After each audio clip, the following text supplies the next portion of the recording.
Hello, so today I'm going to tell you about a lot of fascinating insights that I got from the sources I've used for this project um, about interpersonal communication and how we can use these sources that provides me tools, how we can use them for our personal life, our personal relationships, our relationship with ourselves, with anyone, even our families, even our professional ones too, like workplaces. Um, and I am gonna share you why is it that I find these very useful and how I would plan on applying them in my everyday life. So what I wrote here for this one source, which is called the Interpersonal Communication Book by Joseph DeVito.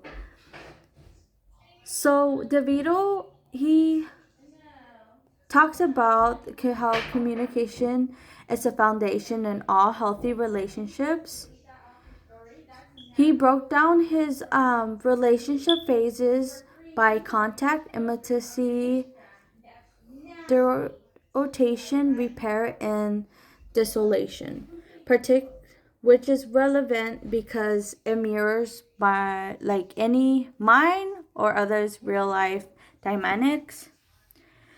For an example, his discussion of attraction theory, social exchange theory, equality theory, it helped me understand what keeps relationships balanced and fulfilled. Um, I was especially struck by these strategies for managing the strategies to manage conflict and handling disagreements calmly, sharing honest feelings, and focusing on fairness. I could see myself applying this in my relationship as me and my partner, we do have disagreements when it comes to solutions to when it comes to us trying to find solutions to a problem, as we can disagree on each other's solutions, or some of us would just like want to just like, yeah, go ahead, let's get this fight over with. But I find using this would be more effective for me because I feel like it would help the conflict that me and my partner have. It would help us feel the need, like, help us both feel like there's fairness playing into it so that we both could feel heard, and so that we both could feel like we both worked on it together. Um, another one, another source of mine, which is the second one,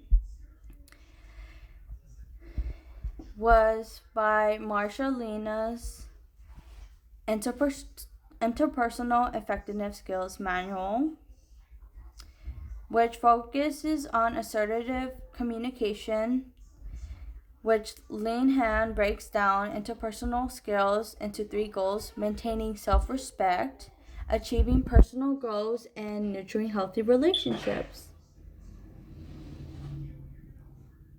I feel like what really clicked to me that Linehan has introduced was the using the I statements. And this book, in this manual, they provide a little research, not research, well, they provided other resources with research that gives us proof of how I statements are very effective, and they even gave us worksheets too to practice I statements.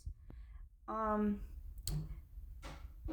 because like instead of saying you never listened, I could probably say I feel unheard for each time I'm trying to express my feelings to you, because I always feel like it ends up getting interrupted.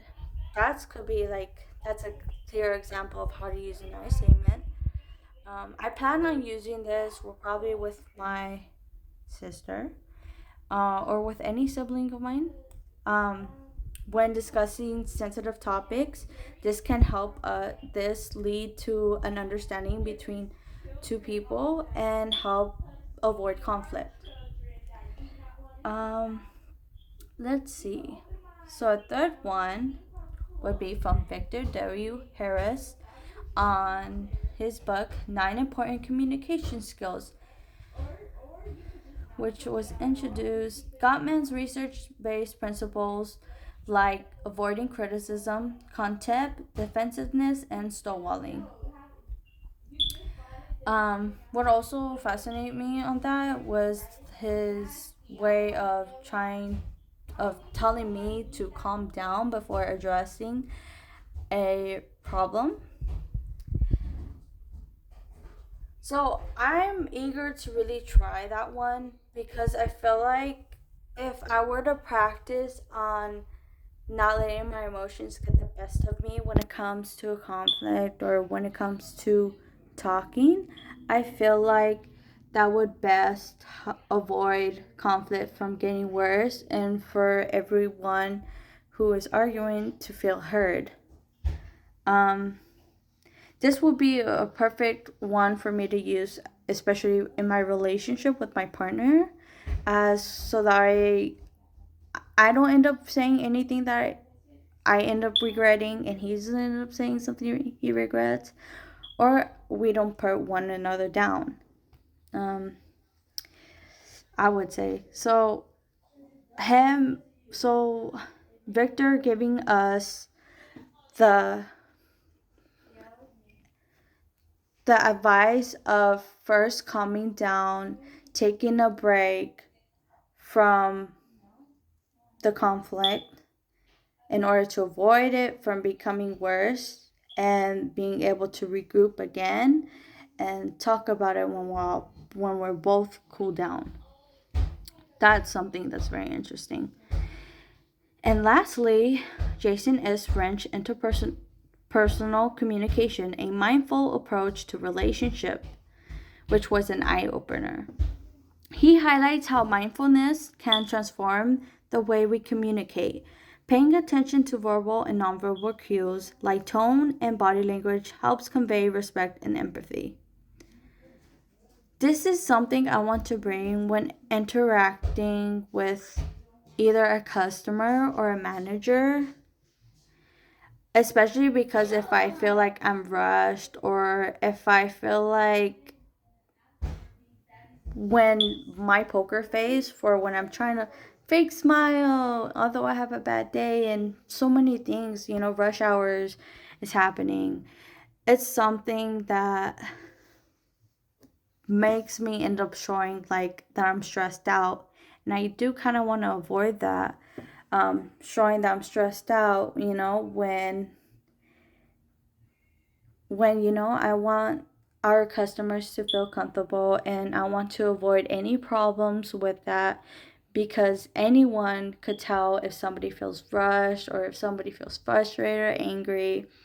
So that'd be something to help me be mindful about the way I convey my body language, the way that I speak and the tone that I use and the way that I use my hands and posture as well. It also helps me show that I'm focused on active listening for when a customer or a manager or anyone is trying to speak to me and to show them that I'm actually hearing them and that I am willing to listen to them. Well, I hope you guys enjoy this video. I know I've made a lot of mistakes in this video, but I did try my best and I hope you guys enjoy it.